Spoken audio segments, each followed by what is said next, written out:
दोस्तों, मार्गदर्शन पे आपका बहुत बहुत स्वागत है। दोस्तों, नवरात्रि पूजा के समय कौन कौन से ऐसे कार्य हैं जो नहीं करना चाहिए या हमारे द्वारा वो गलतियां अगर होती हैं तो फिर नवरात्रि पूजा का हमको उतना लाभ नहीं मिल पाता है जितना लाभ हमको मिलना चाहिए। दोस्तों, दुर्गा सप्तशती ये पाठ बहुतायत घरों में होता है और बहुत सारे लोग जो हैं वह दुर्गा सप्तशती का पाठ करते हैं, परंतु उस पाठ को करने में बहुत सावधानियां भी रखनी पड़ती है। दोस्तों देखिए, यूँ तो ये पाठ जो है बहुत ज़्यादा चमत्कारी कहा जाता है और सच बात भी है। ये सप्तशती का पाठ जहाँ भी होता है वहाँ से सारे कष्ट व्याधियाँ, यानी जो लोग सप्तशती का पाठ कर रहे होंगे उनको संपूर्ण विधि और नियम जानना बहुत ज़रूरी है। और ये पाठ सच में बहुत ज़्यादा चमत्कारी है। खास तौर से नवरात्रि को दिनों में किया गया आप जो पाठ है वह आपके समस्त कष्टों का हरण करने वाला होता है। पर दोस्तों देखिए, जब भी आपको ध्यान दीजिए इस बात का, जब भी आप दुर्गा सप्तशती का पाठ करें उस समय आपको हिलना बिल्कुल नहीं चाहिए। बहुत सारे लोगों की आदत होती है कि वह कोई भी धार्मिक पुस्तक पढ़ते हैं या फिर हनुमान चालीसा या कुछ छोटा बड़ा कोई भी पूजा पाठ हुआ तो वो पूजा के दौरान यानी जो पाठ करते हैं उसके दौरान वो अपने शरीर को खास तौर से कंधे को हिलाते रहते हैं। ये बहुत बड़ी गलती है। अगर इस प्रकार आप पूजा करते हैं तो आपको आपके पाठ का फल बिल्कुल नहीं मिलता है। देखिए, इसीलिए आपको कहा जाता है कि सत्संग में जाइए, हरि कीर्तन में जाइए। इससे क्या होता है कि जब आप कंधे को हिला हिला करके ताली बजाते हैं तो शास्त्र ऐसा बताता है कि कंधे के माध्यम से आपके पाप जो है वह क्षय होते हैं, यानी कंधे से लुढ़क लुढ़क के गिरते हैं। तो ठीक वही चीजें हमारे शास्त्र में बताई गई हैं कि जब आप किसी धार्मिक पुस्तक को पढ़ते हैं तो उस समय आपको बिल्कुल हिलना नहीं चाहिए। बिल्कुल हिलने का अर्थ है कि अगर आप किसी कार्यवश हिलते हैं तो वो चीजें अलग हैं, लेकिन अगर आप बिना मतलब का किसी को आदत होती है आगे पीछे हिल हिल के पढ़ने वाली, वो चीजें सही नहीं है। इस तरह से आपके किए हुए पूजा पाठ का फल जो है वह क्षय हो जाता है। दुर्गा सप्तशती में दूसरी बात है कि साफ लिखा हुआ है कि इस पुस्तक को आप कभी भी हाथों में पकड़ करके न पढ़ें। यानी देखिए, इस पुस्तक को एक रेहल आती है जिस पे रख करके रामायण का पाठ किया जाता है, या फिर अगर वो रेहल आपके पास नहीं है तो आप कोई लकड़ी का पाटा ले लें और उस पे रख करके पुस्तक को और पढ़ें। स्पष्ट रूप से लिखा हुआ है कि इस पुस्तक को हाथ में धारण कर करके कभी नहीं पढ़ा जाता है। तो हाथ में धारण न करें, सिर्फ रेहल पे रखें। रेहल ना उपलब्ध हो तो आप कोई लकड़ी का पाटा ही रख लें, उसी पे पुस्तक को रखें और तब पढ़ें। तभी जाकर के ये चमत्कारी पुस्तक जो है आपको लाभ देती है। और दोस्तों, एक और महत्वपूर्ण बात है कि देखिए, अगर आपने कलश स्थापना किया हुआ है तो माता को आपने आह्वान भी अवश्य किया है इन 9 दिनों के लिए, नवरात्रि पूजन के लिए। तो इस समय आप जो कलश की और दीपक की और गौरी गणेश इनकी पूजा भी आपको अवश्य करनी है। यानी माँ दुर्गा की पूजा के साथ साथ कलश की भी पूजा करनी है। और अगर आप अखंड ज्योत जलाए हैं तो भी पूजा करनी है, और अखंड ज्योत नहीं जलाए हैं तो जो सामान्य दीपक आप पूजा के समय कर्म साक्षी दीपक जलाते हैं उसका भी पूजन आपको अवश्य करना है। मैंने बताया है अपनी पिछली वीडियो में कि किस प्रकार आपको दीपक की पूजा करनी है, इसीलिए इस चीज को मैं विस्तृत नहीं बता रही हूँ।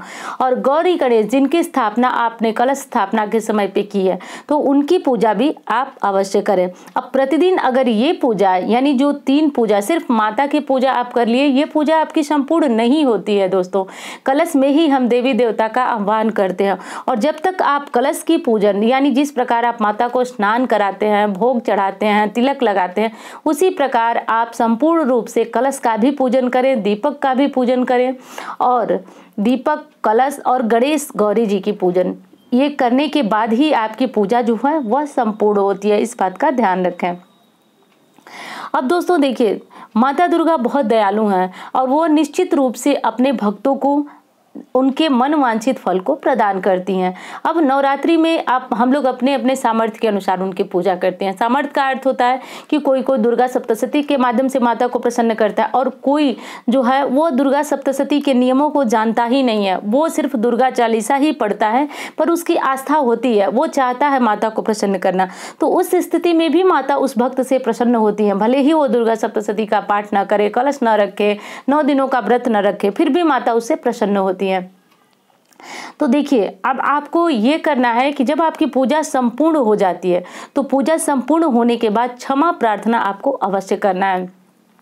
दुर्गा सप्तशती में सबसे पिछला जो पृष्ठ है उस पर लिखा हुआ है क्षमा प्रार्थना, तो आप वहां से क्षमा प्रार्थना पढ़ सकते हैं। और अगर नहीं है सप्तशती आपके पास तो फिर आप क्या करें, तो देखिए नहीं है, आप बहुत लघु पूजा करते हैं, फिर भी आपको क्षमा प्रार्थना जरूर करनी है।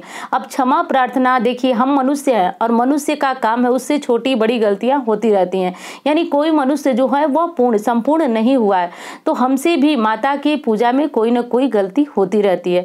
तो अब आपको माता से कहना, अगर क्षमा प्रार्थना है तो वो पढ़ करके भी माता से आप क्षमा मांग सकते हैं।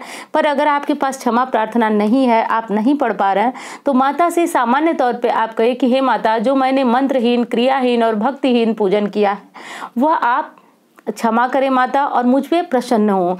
यानी देखिए दोस्तों, आपको यही कहना है कि हे माता, मेरी पूजा पाठ में जो त्रुटि रह गई उसे आप क्षमा करें और हमारी पूजा पाठ से प्रसन्न हो, और जो आपकी मनोकामना है वो भी माँ से कहना न भूलें। दोस्तों, ऐसा करना बहुत ज़रूरी है। आप भले ही अपने आप को बहुत ज्ञानी मानते हो, आपको लगता हो कि आप सारी पूजा पाठ बहुत विधि विधान से करते हैं, फिर भी आपको क्षमा प्रार्थना पढ़ना बहुत ज़रूरी है, क्योंकि क्षमा प्रार्थना से हमारे अंदर के जो दोष होते हैं वो भी माता जो है उन्हें दूर करती हैं, और जो कमियाँ हमारी पूजा में जाने अनजाने में रहती होंगी उसे भी माता क्षमा करती हैं।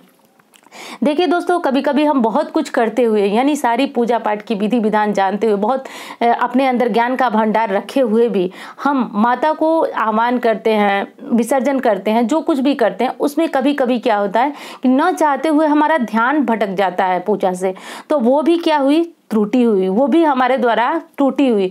तो इसी सब छोटी बड़ी त्रुटियों के लिए माता से क्षमा प्रार्थना करना बहुत ज़रूरी है। तो एक बार फिर बता रही हूँ कि अगर क्षमा प्रार्थना आपको किसी पुस्तक में लिखी हुई नहीं मिल रही है, नहीं है सप्तशती आपके पास, तो आप अपने मन से ही माता से क्षमा प्रार्थना कर लें। कुछ नहीं आ रहा है तो भी माँ से कहें कि हे माता, मैंने जो आपकी पूजा की है उसमें कहीं किसी प्रकार की त्रुटि रह गई हो तो आप उसको क्षमा कीजिए और माँ मेरे द्वारा किए हुए पूजन को स्वीकार करें।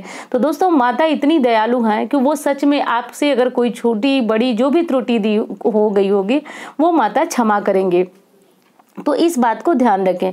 और अगली चीज़ है कि देखिए, नवरात्रि में बहुत सारे लोग मंत्र जप करते हैं। मंत्र आप अपनी इच्छा से जप करते हैं, या फिर जो भी आपको लगता है कि ये मंत्र आपके लिए अच्छा हो, या किसी के बताने पे, जैसे भी हो आप मंत्र जप करते हैं। अब मंत्र जप करते समय आपको बहुत सारी सावधानियां रखनी चाहिए दोस्तों। हाँ, मंत्र जो है वो एक कहा जाता है कि ये दो धारी तलवार है, इसको बहुत अच्छी तरह से जपें तो सही है।